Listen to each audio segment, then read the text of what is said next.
We are back. I'm going to take the reins to Peanut Gallery. Let's talk about Impact. Yeah. So obviously we all know that Impact Wrestling is undergoing some major changes in the next couple of months. They are going to have their roster's going to be reduced dates because they're undergoing a major expansion in terms of its production quality. But I want to talk about, in light of these recent WWE releases, the AEW drama, which we discussed earlier, Impact Wrestling is courting some pretty big names into possibly wanting to sign with them. And it makes me wonder, is Impact Wrestling about to get a huge budget increase for these contract signings? And I'm going to say this before we really get into it. How does a major production overhaul, which I think they need, how does that correlate to roster cuts and fewer dates?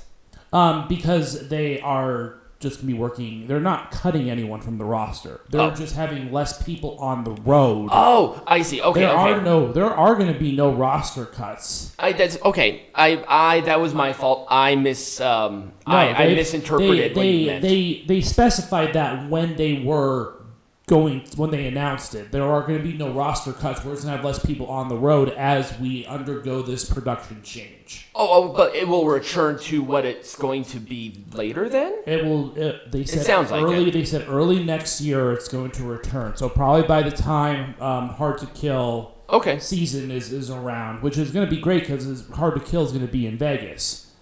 And it's not going to be at Sam's Town. It's actually going to be at the Rio, I believe. No, the Palms. If I'm not mistaken. There's that theater there in the Palms. We will obviously plan accordingly. Yes. So, anyways, but I want to talk about specifically two people that came up. The first one being CM Punk. Now, we did talk about CM Punk a little bit being courted to come to Impact Wrestling. And again, he's a bigger name now than when he was actually at Impact Wrestling initially, way back in the good old days, I guess, if you want to talk about that. This one is by far, I think, the least likely. Oh, yeah, absolutely.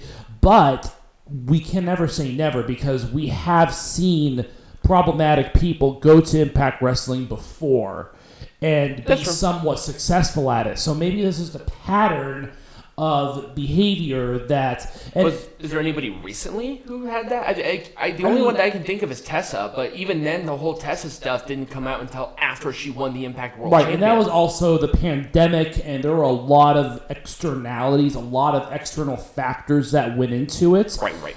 But we have seen people go from something like... Because I think a lot of it, too, is I think a lot of these people just get stressed. And the Impact model works well for wrestlers who just need more time. Because they do blocks during a weekend. And then they're off for 2 weeks. And then they do more blocks for a weekend. Then they're off for a few weeks. And I think that bodes really well for the roster in general. But more specifically, those people who have to work things out at home. And courting CM Punk is interesting because you know that CM Punk is going to not go for a little money. he's going to demand a larger sum of money, I think, than most Impact wrestlers are right. There are probably some few exceptions to that, but I think the majority of the Impact Wrestling roster is making less than what the typical AEW or WWE contract is worth. Now, there obviously can be opportunities for other ways to subsidize that income for CM Punk, like maybe he gets part of the gate, or the meet and greets are a little bit more for him, and that can subsidize that direct. You have to pay me this certain amount of money. Right. So, I mean, it's the biggest shot in the dark. I could see Dolph Ziggler going to Impact Wrestling before CM Punk. Although there are rumors that Dolph Ziggler is probably going to be re-signing with the WWE. That's what I heard, too. Yeah. I'm not surprised about that, though. But the point I'm trying to make is that Impact Wrestling is attracting a lot of decent names. Like, we had Trinity sign with the company a few months back. Mm-hmm. And as an example, we've had a lot of people re-sign their contracts. I think a couple of people are probably going to be leaving here in the transition. But I think Moose is a lifer. He signed, I think, the longest extension of any contract in TNA history.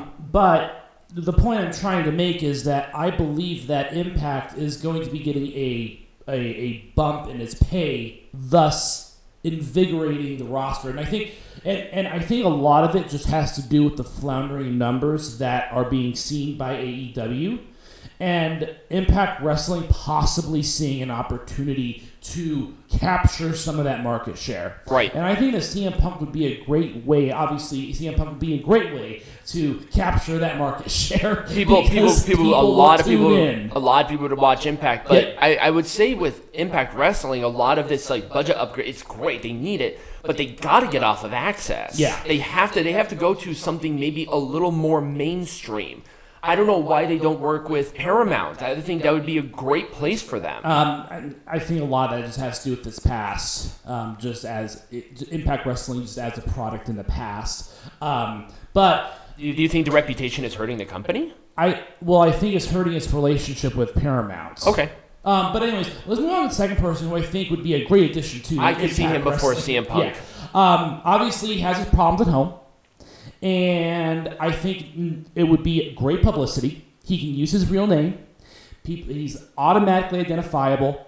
And they had him working with, potentially working with the Rascals way back when, or I guess it was VSK back at NXT. So I think there is a case for a continuation of something similar to this going forward. But again, WWE superstar probably gonna demand a little bit more money. But I think that if Impact Wrestling gets a boost in its budget for contracts, then there's a possibility of seeing Matt Riddle within Impact Wrestling. And here's the thing, how you said something that I didn't even think about, and it actually makes me more interested to see what they do.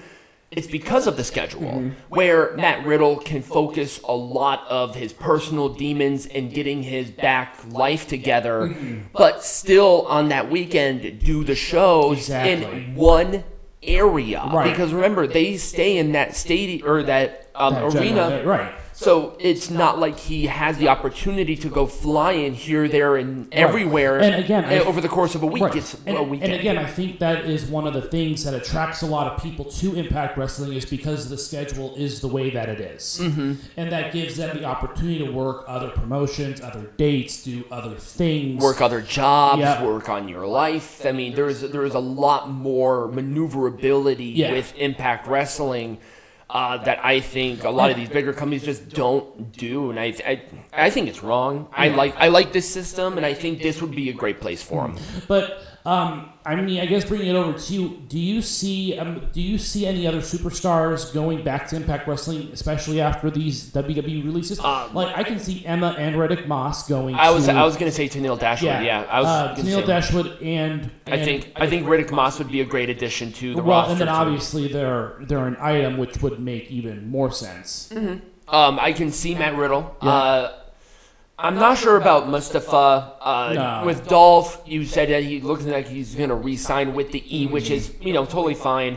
But I could see him here, and I think he would be a very valuable asset. Right. I'm trying to think of other names that were released. I mean, we haven't really heard a lot from Aaliyah, and I think she would be okay here. Yeah. She's still very young. She can train. There's not really anybody else that I can think of off the top of my head. If they actually manage to get CM Punk, that would be a big get for Impact Wrestling. But again, I think that Impact Wrestling is... I think that Anthem is really high on Impact Wrestling right now, especially given the fact that they're investing so much into... increasing the production quality of the product, moving to possibly some larger venues, just kind of testing the waters to see what works. And I can see the possibility of them being able to sign more people to their roster. I thought about this, and I wonder if Anthem is seeing what's going on with AEW and just the turmoil that it seems like the locker rooms have and the divisiveness, and they're like, there might be a storm of something else coming. We got to strike when the iron is hot here. We gotta take the opportunity because there might be a possibility. And with TKO, WWE are more than likely going through some major changes. So once again, there's going to be a lot of differences that we're going to see. And Impact is like, we got to start giving. I think Impact is going to carve its niche out really nicely. I think so too. In the next couple of years. NWA, they had a huge production boost too because the company is actually doing well. So maybe Impact is doing so well. They're like, hey, let's do this. Let's put more money into it. Let's pump more money into this company and see where we can take it. Sweet. So anyways, that's all I've got. Thought about something related to the releases, but obviously we didn't talk about the releases, and the releases are old news at this point. But let's combine it with something different. All right. Anyways, when we come back, we're covering No Mercy. Yes.